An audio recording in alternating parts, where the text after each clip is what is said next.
Salut à toi entrepreneur, j'espère que tu vas bien.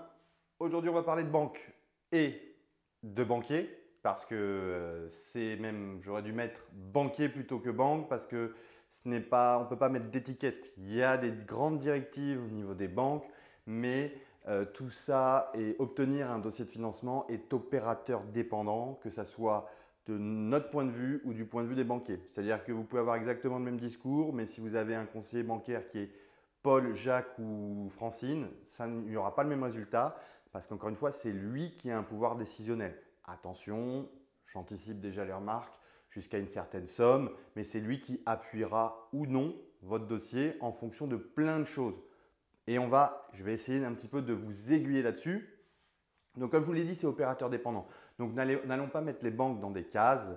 D'ailleurs, si vous êtes intéressé, j'ai un petit listing là en lien dans le descriptif sur la liste des 10 banques qui prêtent. Allez-y, c'est gratuit, vous n'avez qu'à profiter. Ça donne des tendances. Voilà. Il y a quand même des banques qui sont plus à même d'être ouvertes sur l'investisseur locatif que d'autres. Après, j'ai envie de dire la double frontière.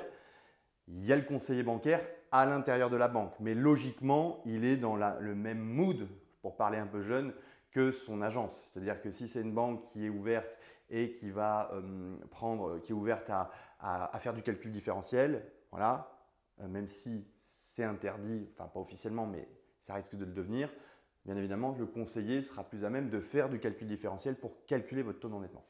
Donc voilà. Donc ce qu'il faut savoir, c'est qu'il y a un contenu et un contenant. Moi, c'est comme ça. Le contenu, c'est votre dossier et le contenant, c'est vous. C'est vous qui l'apportez. C'est très important de comprendre ça. Il ne faut pas négliger l'un et l'autre. Voilà. Il n'y a pas que le dossier et votre projet. Bon, avec tout ce qu'il y a, bien sûr qu'il faut qu'il soit bon, mais vous, c'est très important. Comment vous présentez déjà? Voilà. Selon si c'est un premier rendez-vous, pas un premier rendez-vous, il faut que vous dégagiez une autorité sociale. Il y a des études de fait qui prouvent que, par exemple, être bien habillé, donc souvent c'est pour l'homme le costume, on est plus persuasif que lorsqu'on est habillé de manière lambda. Et ça, pour des études, je peux vous parler d'une étude qui a été faite aux États-Unis où on a fait traverser un homme en costume hors des passages piétons alors que le feu était vert, d'accord, parce qu'il n'y avait pas de voiture. Eh ben, il y a beaucoup plus de monde qui l'ont suivi que lorsqu'on a refait l'expérience et que c'était quelqu'un habillé en tenue de chantier. Donc pourtant, ça n'a rien à voir. Vous voyez, je vous parle de ça, mais pour vous montrer comment l'être humain raisonne. Voilà, parce qu'il était en costume, même s'il faisait une infraction, enfin il n'avait pas à faire ça, mais il a été plus suivi. Les gens l'ont plus suivi pour traverser avec lui que quelqu'un habillé de manière lambda. Donc ça, c'était une petite aparté. Donc le dossier et vous, très important. Surtout au niveau de la communication. On va y venir, c'est le premier point pour moi. La communication, c'est la clé. On est des mammifères, on est des êtres humains. On a différentes couches au niveau du cerveau. Et donc, vous rendrez compte par vous-même, vous avez déjà sûrement dû vous en rendre compte, un banquier, il adore vous faire attendre. Voilà. Pourquoi? Parce qu'il y a l'instauration d'un rapport entre dominant et dominé. Il vous fait toujours attendre, même si c'est 2 minutes. Il vous fait attendre parce qu'il se place socialement en dominant par rapport à vous qui est en demande, ce qui normalement ne devrait pas avoir lieu parce qu'il a besoin de vous. Mais donc ça, prenez ça en compte. La communication très importante.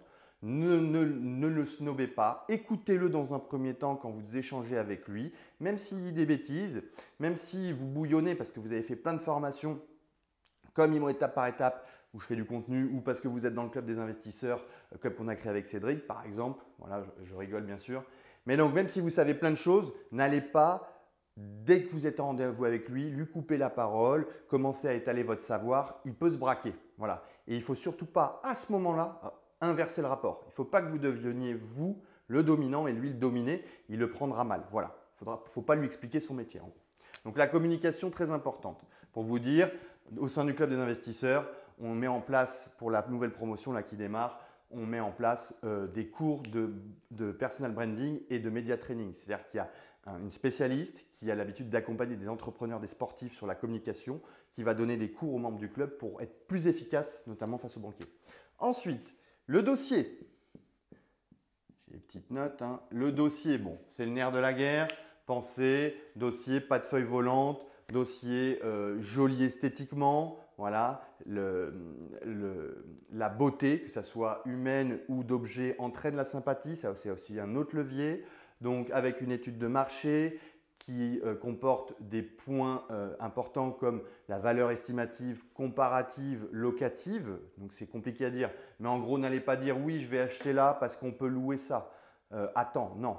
Faites appel à des agences, plusieurs agences qui demandez-leur des papiers certifiés d'une valeur locative potentielle de votre investissement. Alors, petit tips pour que les agences acceptent, dites-leur souvent que vous allez acheter via leur agence, voilà, ou que vous allez mettre votre bien après en gestion locative chez eux. Voilà. Et dans cette optique, vous avez besoin d'une estimation pour savoir si vous pouvez acheter cet appartement ou cet immeuble à cet endroit-là. Voilà. Donc le dossier est très important. Ensuite, la rentabilité. La rentabilité, autre point important. Alors, je pourrais vous faire des heures et des heures sur comment faire le dossier bancaire parfait, que l'on fournit d'ailleurs aux membres des clubs des investisseurs. Et d'ailleurs avec réussite, 85% des membres sont passés à l'action. Mais là, vraiment, j'ai essayé de synthétiser sur les points importants. La rentabilité, je vous mets juste les fameux 9% à peu près bruts. On est d'accord? Puisque le banquier, lui, va y retirer en moyenne, alors ça dépend selon les agences, ça peut aller de 50 à 20%, mais il va retirer en moyenne 30%.